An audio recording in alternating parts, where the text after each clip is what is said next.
For families who have a loved one on the spectrum for autism, communication, of course, is key.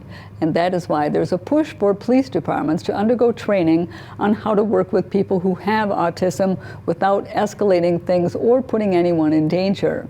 News 9's Wyatt Williams is joining us with what you can do today to keep your loved ones safe.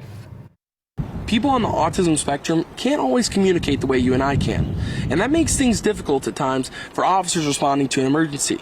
But here at the Stevens Point Police Department, they tell me they're training to make sure they can break down those barriers without putting anyone at risk. Autism Spectrum Disorder, or ASD, is something that affects millions of families across the country, including mine. My cousin Logan is on the spectrum and one of the coolest dudes I've ever met. And he, along with many on the spectrum, just want to be listened to. That's something the Stevens Point Police Department is pushing for. We deal with people, that are autistic on a fair amount, but generally it's in a positive manner. Harry Dolan knows all too well the kind of things police officers train for and how that could clash with people with autism spectrum disorder, like his son. Dolan tells me it's something he has to consider every day and tries to get that across to officers he helps train. The main problem is that autism can be mistaken for something else. It could be mistaken, for example, for drug abuse or alcohol abuse or just plain non-cooperation.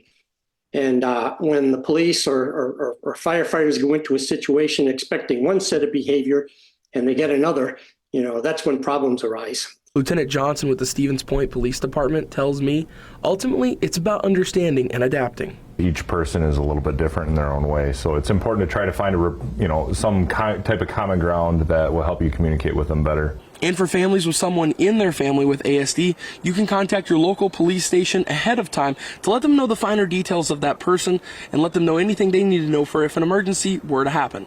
In Stevens Point, Wyatt Williams, News 9, WW. Thank you, Wyatt.